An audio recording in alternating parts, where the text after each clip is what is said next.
Why not try to... So the other day I was watching a video of Byron Donalds, and he was talking about how Barack Obama, Joe Biden, the Clintons all need to be held accountable for Russiagate and trying to interfere with the election of Donald Trump and yada, yada, yada, all the dumb shit that they say all the time. And, you know, for the most part, I try not to take any of this stuff personally. Like, I try to give you guys the news and then give you my perspective on the news that I just gave you, right? And a lot of times I try to tell myself, you know, you give the news, you give your perspective, you turn the camera off, and you just go away from it. But that's really hard to do. And the reason why is because a lot of this stuff is personal to me. A lot of this stuff is really serious to me because for the most part, I started making these types of videos to make a better life for my daughters, you know, to make a better life for my daughter's friends, to make a better life for my student athletes. For the most part, to make this world better. And it really pisses me off. And I'm just going to be real with you guys about this. And this is why a lot of times, you know, I'll post a picture or video of myself, you know, taking care of my mental health, you know, getting out with my family, going to the beach, going on a trip, taking a road trip, whatever, to just make sure that I'm always taking care of my mental health. Because this stuff does weigh a little bit heavily on us, you know, especially myself as a Black creator dealing with these Black MAGAs who I think are doing the most damage to our community because they're very complicit in what Donald Trump is doing. You know, when George Floyd was murdered, Byron Donalds made a video basically saying George Floyd was murdered and we want to make sure that justice is served. He made a video about that. I've shown that video before. And I truly believe if these people weren't such huge grifters, they would be less sellouts. Like for them, the money, the fame, the power is more important than having integrity when it comes to things that are facing the Black community. And that pisses me off. I got to be honest with you. It really gets to me because there are young Black men and women who look up to these people, the Black male and female MAGAs out there. And what they're seeing from these people is just the worst, just the worst. And again, mostly because not only are they doing what they do, but they're silent when Donald Trump is doing the things that he does. Donald Trump put out this post today on Timu Twitter, and it was just, it's basically him saying, like, he's mad that slavery is being told the way it's being told. The history of slavery, it's just too much bad things are written about. Let me read this because there's a lot in this tweet that he wrote. He said, "The museums throughout Washington, but all over the country are essentially the last remaining segment of woke. The Smithsonian is out of control, where everything discussed is how horrible our country is, how bad slavery was. How bad slavery was? Because it was bad. There's nothing good to say about slavery. Like, there's no way for the museum to talk about the good parts of slavery or how slavery wasn't that bad. Black conservatives, Black MAGAs out there, allow him to say shit like this and don't say anything about it.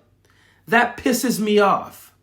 There's nothing good about slavery. We've seen a couple of people try to defend slavery. Oh, only 1.2% of white people own slaves. That's a lie. They were talking about, they try to break that down into individuals. When we look at it, households, 25% of Southern households own slaves. I don't care if it was 1%. There's still nothing good that came from slavery. Goes on. And how unaccomplished the downtrodden have been. We should be trying to do things to have the downtrodden be more accomplished rather than saying we should just ignore that shit.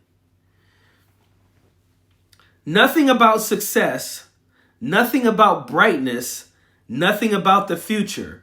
The fuck does he mean nothing about success, nothing about bright? Museums tell about history, and it speaks on the good parts of history as well. But it's not going to talk about anything good about slavery because there wasn't anything good. Museums don't talk about the future. They talk about history. That's what museums are for.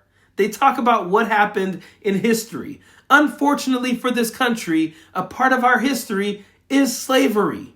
We should not be trying to whitewash slavery. We should not be trying to water down slavery. We should be telling it as it is and talking about reconciling for it. The future should be about making things better, not ever going back to the past. We're not going to allow this to happen. And I have instructed my attorneys to go through the museums and start the exact same process that has been done with colleges and universities where tremendous progress has been made. This country cannot be woke because woke is broke. How fucking stupid is this guy? They think that's so cool. Go woke, go broke. Woke is broke. So stupid is all it is. We have the hottest country in the world, and we want people to talk about it, including in our museums. What does that even mean? You are not going to force us to talk about things we don't want to talk about. You're not going to force people to be standing at a water cooler talking about how great slavery was. Nothing but bad came from slavery, the Jim Crow era, the black codes, redlining, civil rights, all of that due to people being stolen from their land, brought to another land, and made to be workers, indentured servants and slaves. There's nothing good about that. The fact that there are black people out there who are in positions of power, members of Congress, members of the Senate, who read shit like this and don't say anything about it, it just pisses me off because there are too many people that are going to be negatively affected by this.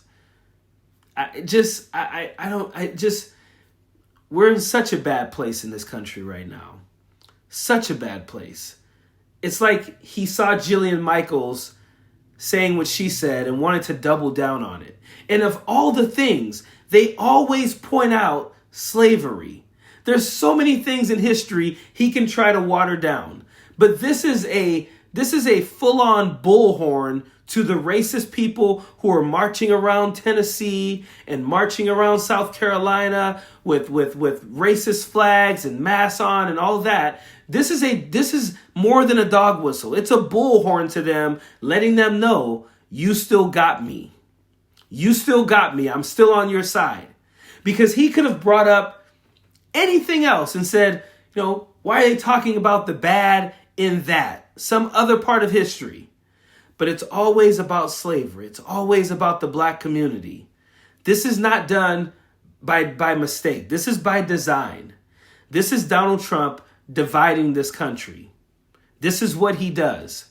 And this is why it pisses me off and why I will always go hard on these black MAGAs. Why I will always call them bootlicking, buck dancing ass sellouts. Because that is what they're doing when they allow this dude to continue try and water down our fucking history.